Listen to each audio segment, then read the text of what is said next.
याद रखो, मैं जनता के सामने कह रहा हूं, ये सोनिया गांधी जी हिंदुस्तान में 1980 में वोटर लिस्ट में नाम लिखवा दिया था, 1980 में। और हिंदुस्तान की नागरिक कब बनी? 1983 में।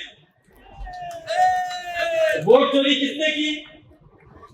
कांग्रेस ने। बाबा साहब भीमराव अंबेडकर को चुनाव में वोट चोरी से हराया कांग्रेस ने।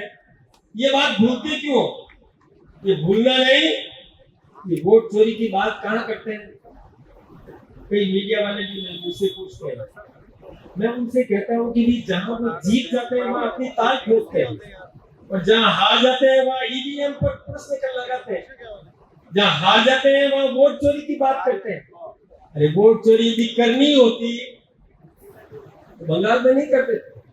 सोनिया जी को या राहुल जी को और प्रियंका को नहीं हरा देते क्या?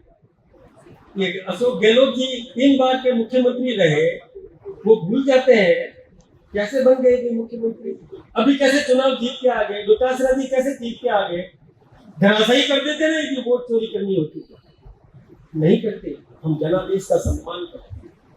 जनता ने आदेश दिया, उसका हम सम्मान करते हैं। हम लोकतंत्र के प्रशंसक हैं, संविधान के रक्षक है। क्या नारे लगाते हैं? भ्रम फैलाने का काम करती है कांग्रेस।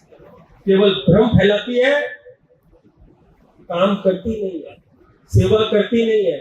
यदि कर दी होती तो आज हमारे इन विधायकों को इतना सारा काम नहीं करना पड़ता। जहां जाए वहां काम। और हमारे राजस्थान के मुख्यमंत्री भजनलाल जी भी जब से मुख्यमंत्री बने हैं तब से जन सेवा के लिए समर्पित है। पहले बिजली मिलती थी क्या? नहीं मिलती थी।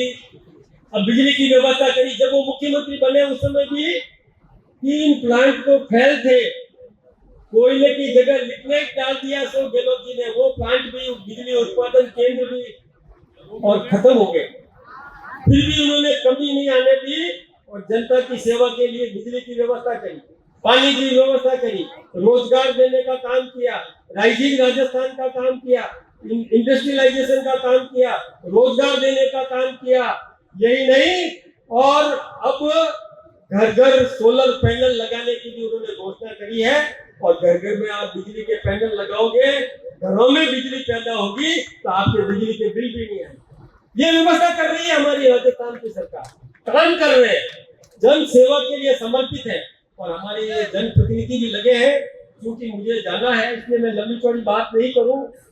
मैं शुभकामनाएं दे रहा हूं सभी जनप्रतिनिधियों को, और विशेष रूप से जेठानंद जी को। इन्होंने कच्ची से श्री गणेश किया है तो निश्चित रूप से आपको सफलता सब जगह मिलेगी। बाकी जनप्रतिनिधि भी निश्चित रूप से इसी प्रकार से सेवा का काम करेंगे। जनता के अभाव अभियोग दूर करने का काम हम सबको मिलकर के करना है।